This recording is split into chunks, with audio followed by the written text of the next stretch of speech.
दोस्तों हाजिर एक और रिपोर्ट लेके चैनल रितेश लखी अनप्लग्ड की मेरी आज की रिपोर्ट रहेगी हिंदी में, क्योंकि आज मैं भारत में मीडिया से जुड़े एक बहुत ही गंभीर विषय पर आपसे विचार साझा करूंगा।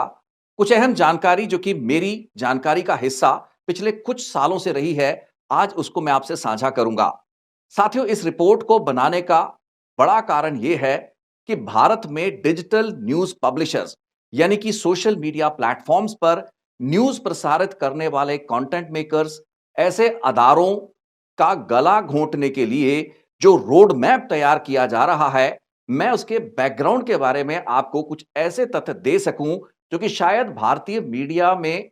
आ ना पाए या फिर आने में उन्हें आने वाले कुछ हफ्ते, महीने या सालों का समय लगे। डिजिटल न्यूज पब्लिशर्स, खास करके वो स्वायत्त इंडिपेंडेंट कंटेंट मेकर्स जिन पर सरकार का बस नहीं चलता, उनका कंट्रोल नहीं है, उन पर शिकंजा कसने की नीयत और इरादा भारत सरकार ने आज से कुछ साल पहले बनाया था। लेकिन जब सोशल मीडिया या डिजिटल न्यूज पब्लिशिंग को रेगुलेट करने के संबंधी एक नीति लाने की बात की गई, इस पर काफी हो हल्ला मचा। भारत में अलग अलग सेक्शंस ऑफ सोसाइटी ने इस पर ऐतराज जताए, जिसके बाद ठंडे बस्ते में कुछ समय के लिए डाल दिया गया उस ड्राफ्ट नीति को। हालांकि उस पर एक नए स्तर पर मूवमेंट आगे बढ़ी, लेकिन इस दौरान अब एक स्टेटमेंट भारत के सूचना एवं प्रौद्योगिकी इंफॉर्मेशन टेक्नोलॉजी मिनिस्टर अश्विनी वैष्णव का आया है, जो मेरे लिए बहुत ही अहम तवज्जो का केंद्र रहने वाला है। साथियों, पिछले डेढ़ एक साल से मैं इस इंतजार में था कि भारत सरकार कोई ना कोई ऐसी हरकत करेगी, भारत में कुछ ऐसा होगा जिससे डिजिटल न्यूज पब्लिशर्स और वो माध्यम जिनमें मेटा जैसी कंपनियां जो फेसबुक, इंस्टाग्राम को हैंडल करती हैं, गूगल जैसी कंपनियां जो यूट्यूब जैसे प्लेटफॉर्म चलाती हैं, उन पर अंकुश लगेगा, उन पर कुछ प्रतिबंध लगाए जाएंगे। अब इन प्रतिबंधों को डायरेक्टली तो नहीं लगाया जा सकता, लेकिन इसके लिए एक ढांचा, एक मैकेनिज्म और अगर संभव हो सके तो एक कानून लाना पड़ेगा। अब आप सोच सकते हैं कि डेढ़ साल पहले मैं ऐसा क्यों सोच रहा था, क्योंकि दुनिया के एक और कोने में, एक और मुल्क में, उस मुल्क की सरकार ने ऐसा ही एक कानून ला दिया था जिस पर उस मुल्क में काफी चर्चा हो रही थी। अब दुनिया के जिस मुल्क की मैं बात कर रहा हूं, वो मुल्क था नॉर्थ अमेरिकन कंट्री कनाडा, जहां पर मैं 2022 से लेकर 2024 तक था। और इसी दौरान कनाडा की पार्लियामेंट में लाया गया एक कानून, एक बिल C-18, जिसे पारित किया गया। अब साथियों, जो भारत के डिजिटल न्यूज जगत में होने जा रहा है या हो सकता है, उसकी उत्पत्ति, उसका ओरिजिन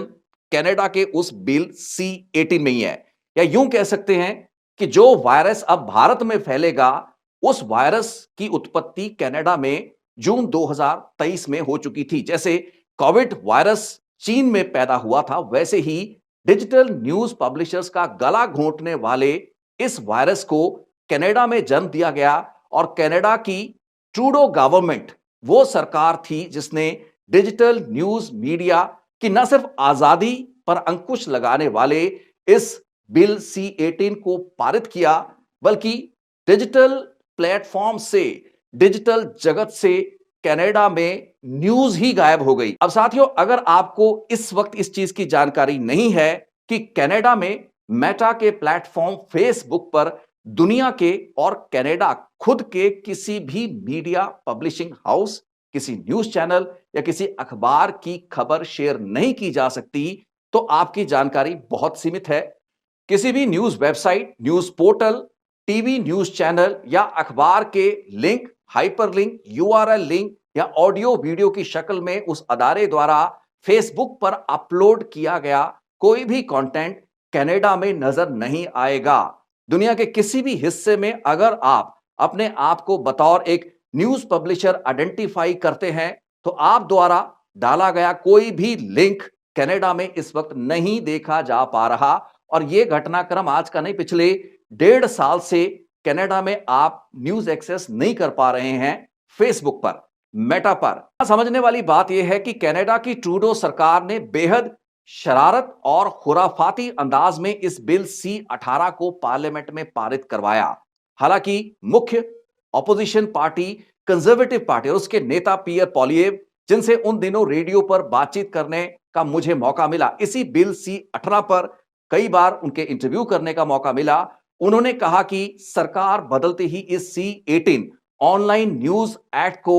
रिपील किया जाएगा, इसे रद्द किया जाएगा, इसे एब्रोगेट किया जाएगा। लेकिन आज की सूरत यह है, हालात यह है कि कनाडा में मीडिया को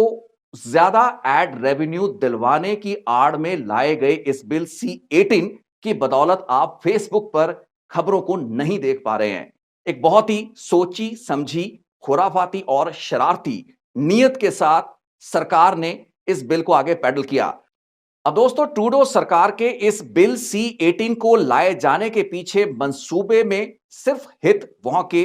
राजनेताओं या कह लें कि वहां की रूलिंग पार्टी का नहीं था, बल्कि इसके पीछे लेगेसी मीडिया का एक बहुत बड़ा मुफाद था, वेस्टेड इंटरेस्ट था। लेगेसी मीडिया, हम उस मीडिया को कहते हैं जो कि ट्रेडिशनल मीडिया है, अखबारें और TV news channel, satellite television, जो कि सरकार की फंडिंग का, सरकार के इश्तिहारों का या कह लीजिए कि मार्केट के इश्तिहारों का एक बहुत बड़ा हिस्सा रिवायती तौर पर लेते रहे हैं। लेकिन पिछले 4 से 5 सालों में एडवर्टाइजमेंट एक्सपेंडिचर के आंकड़ों पर अगर नजर मारी जाए, विश्वव्यापी मैं इस ट्रेंड की बात कर रहा हूं, उसमें कनाडा और भारत जैसे मुल्क भी शामिल हैं, तो यह साफ नजर आता है कि कितनी बड़ी गिरावट देखी गई है। एड एक्सपेंडिचर रेवेन्यू शेयर, जो कि legacy media, radio station, television station और अखबारों का था, उसमें बहुत बड़ी गिरावट देखी गई है, क्योंकि मार्केट में जो एडवर्टाइजर है वो अब सोशल मीडिया या डिजिटल पब्लिशिंग प्लेटफॉर्म के जरिए अलग अलग कंटेंट क्रिएटर्स को भी एडवर्टाइजमेंट दे रहा है और एक बड़ा हिस्सा उनकी तरफ जाना शुरू हो चुका है। ऐसे में कनाडा की ट्रूडो सरकार ने इस लेगेसी मीडिया को ढाल बनाकर आगे किया और यह आर्ग्यूमेंट बिल्ड किया गया कि मीडिया को फेसबुक, मेटा, यूट्यूब या गूगल द्वारा जो भी उनका एड रेवेन्यू का शेयर दिया जाता है वो कम है, एक अनफेयर प्रैक्टिस है जिसे रोकने के लिए सरकार पिच इन कर गई। अब साथियों, यह सवाल मैंने उस वक्त भी अपने शोज में उठाया,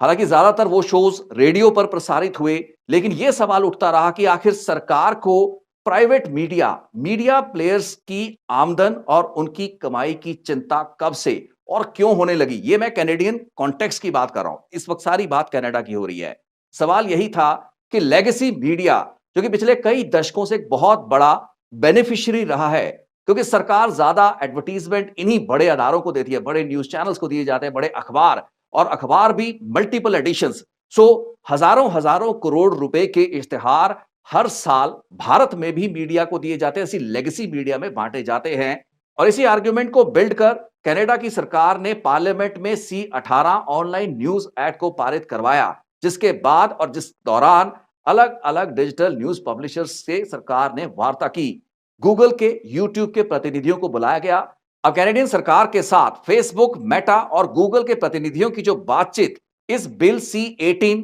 के पारित होने की प्रक्रिया के दौरान चलती रही, उसमें यूट्यूब और गूगल की गतिविधियों पर कोई असर इसलिए नहीं पड़ा क्योंकि इन माध्यमों से शेयरिंग कम होती है। लेकिन फेसबुक, मेटा कंपनी इस बात पर अड़ गई कि उसके प्लेटफॉर्म से अगर किसी भी अखबार का, किसी भी डिजिटल पोर्टल का या किसी भी टीवी चैनल का लिंक शेयर किया जाता है तो उसमें वो हिस्सेदारी नहीं देंगे। अब साथियों, यहां समझना यह जरूरी है कि फेसबुक हो या यूट्यूब हो, यहां पर अगर आप कोई भी ओरिजिनल नेटिव कंटेंट अपलोड करते हैं,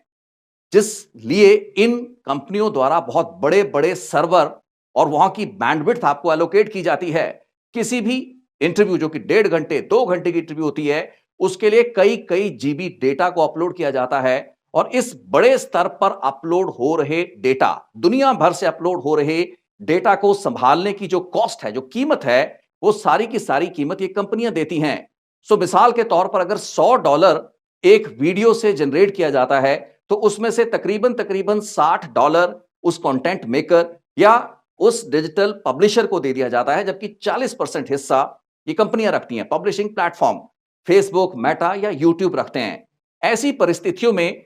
डिजिटल पब्लिशर्स को मेटा से या यूट्यूब से कनाडा में कोई समस्या नहीं थी,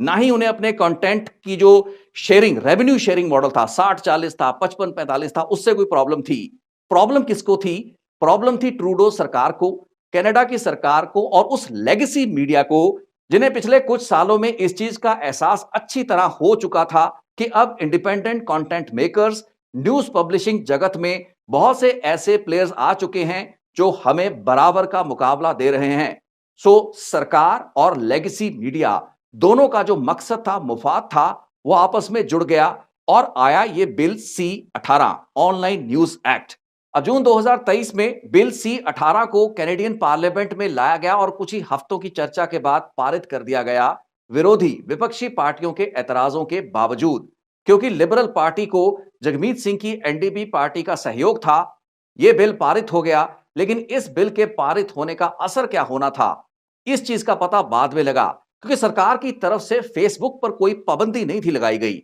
लेकिन फेसबुक को यह कह दिया गया था कि अगर कोई भी पोर्टल, कोई भी चैनल का लिंक आपके माध्यम से शेयर किया जाएगा तो उसका बनता एड रेवेन्यू का हिस्सा आपको उस मीडिया हाउस को देना पड़ेगा। फेसबुक और मेटा का तर्क क्या था, दलील क्या थी, इसके बारे में हम बात कर चुके हैं कि native content, original content upload होगा तो उसका एक हिस्सा दिया जाएगा, लेकिन अगर कोई लिंक शेयर होगा तो उसका हिस्सा क्यों दिया जाना था। सो फेसबुक ने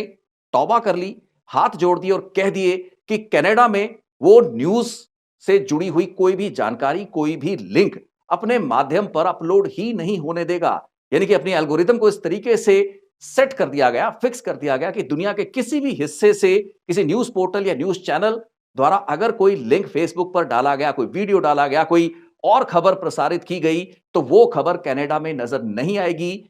अब सुनने और समझने में तो ट्रूडो सरकार की ये तर्क और दलील बहुत ही भले मानस वाली लग रही थी कि मीडिया हाउसेस को उनका आमदनी का बनता हुआ हिस्सा दिलवाने के लिए सरकार ने इस कानून को पारित किया है। लेकिन इसके पीछे जो असल खुराफात और शरारत थी, उसका किसी को भी अंदाजा उस वक्त नहीं लग पाया। शायद अब तक कैनेडियन जनता को इस चीज का एहसास उस स्तर पर नहीं हो पाया, ना ही कैनेडियन सोसाइटी में वहां पर कोई हो हल्ला देखा गया। हमने देखा था जब भारत में मीडिया या डिजिटल न्यूज पब्लिशर्स को रेगुलेट करने के लिए एक ड्राफ्ट नीति की चर्चा उठी थी, उस वक्त भारत में खूब हो हल्ला हुआ, जिसके बाद ठंडे बस्ते में उस नीति को रख दिया गया। अब उस नीति को दोबारा रिवाइज करके लागू करने पर विचार सरकार कर रही है, लेकिन कनाडा में ऐसे कोई भी रिएक्शन देखने को नहीं मिले। इस दौरान फेसबुक ने अपने प्लेटफॉर्म पर कनाडा में न्यूज डालना बंद कर दिया और ऐसे कोई भी लिंक्स अनशेयरेबल कर दिए।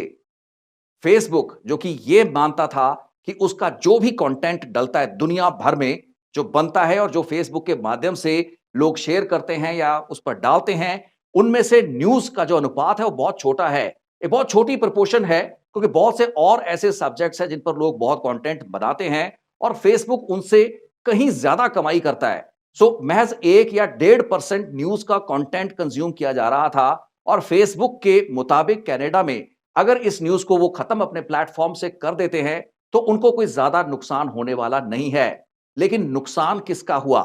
साथियों, कनाडा में वो लोग जो कि इंडिपेंडेंट पत्रकारिता कर रहे थे, ऐसे डिजिटल पब्लिशर्स, ऐसे कंटेंट मेकर्स जो कि सरकारी नीतियों की नुक्ताचीनी फेसबुक पर कर पा रहे थे और फेसबुक के माध्यम से वो जानकारी लोगों तक फैल रही थी, उन सभी की दुकानें कनाडा में बंद हो गई और 1.5 साल हो चुका है, ये सभी दुकानें आज भी बंद पड़ी हैं। अब क्योंकि भारत के डायस्पोरा का एक बहुत बड़ा हिस्सा कनाडा में है और मैं चाहूंगा कि आप वहां पर अपने जानकारों, दोस्तों, रिश्तेदारों से ये जरूर पूछें कि अगर किसी भारतीय न्यूज या दुनिया के किसी भी न्यूज चैनल, किसी न्यूज पोर्टल का लिंक आप उन्हें भेजते हैं व्हाट्सएप या किसी भी माध्यम से, तो क्या वो लिंक कनाडा में खुल पाता है? वो आपको बताएंगे कि नहीं खुल पाता।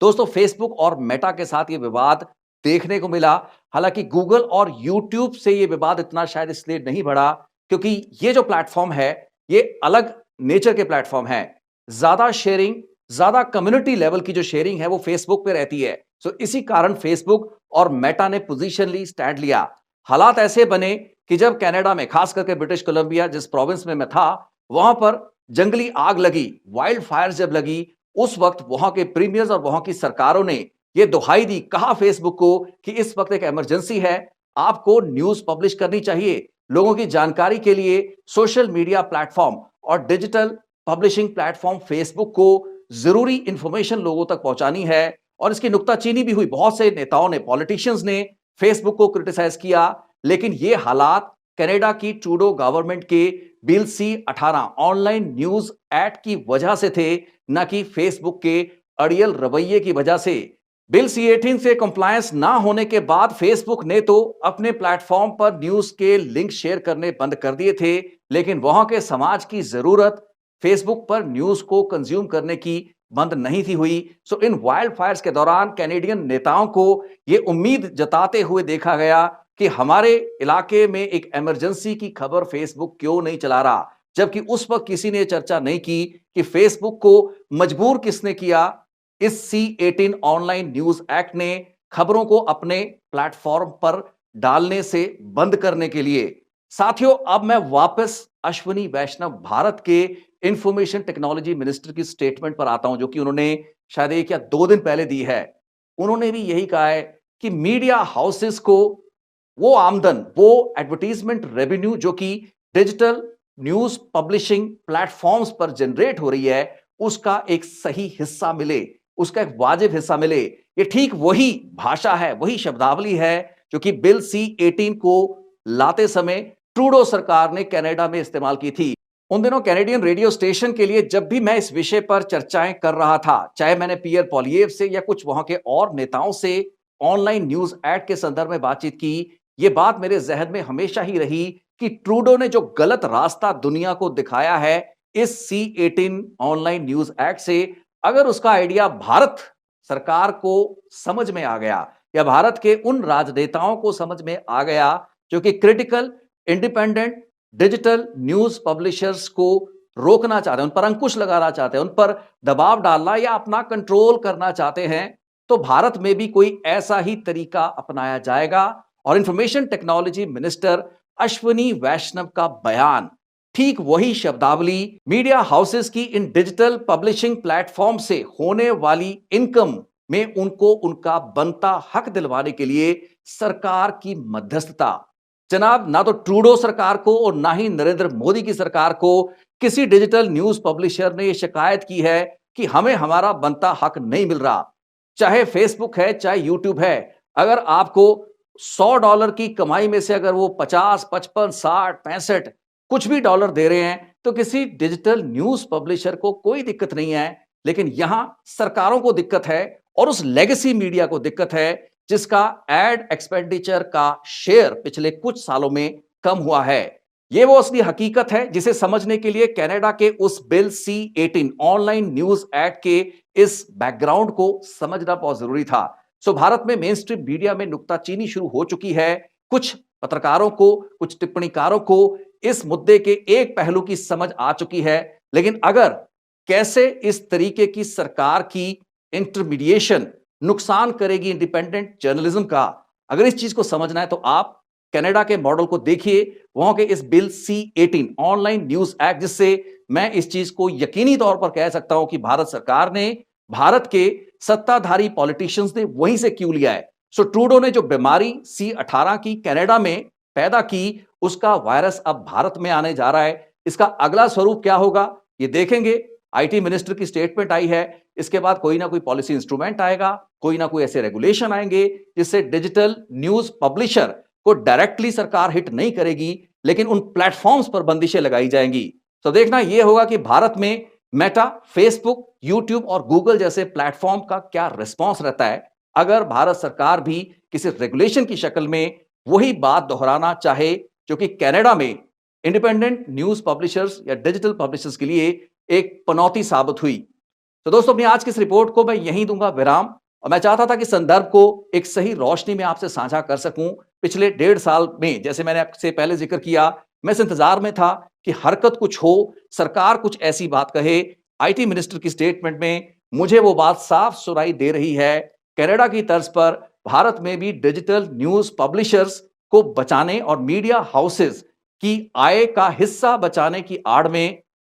प्लेटफॉर्म्स को दबाने की, उनका गला घोंटने की कोशिश की जाएगी। खुद ही मेटा, फेसबुक और यूट्यूब जैसे प्लेटफॉर्म खबरों को अपने माध्यमों से देना, प्रसारित करना बंद करते, जैसे कनाडा में हुआ है। यह सरकार के हित में सबसे ज्यादा है और उस लेगेसी मीडिया के हित में तो है ही, जो कि नए न्यू डिजिटल एज में, एरा में यंग पब्लिशर्स के कंटेंट से प्रभावित है, दुखी है और अपनी कमाई का एक बहुत बड़ा हिस्सा खो रही है। सो इस रिपोर्ट को यही रोकूंगा और आप चाहूंगा कि अगर आपके कुछ विचार हों, आप इस मुद्दे पर क्या राय रखते हैं, कमेंट सेक्शन में जरूर शेयर कीजिए। शुक्रिया। एक और रिपोर्ट लेकर जल्द फिर मिलेंगे।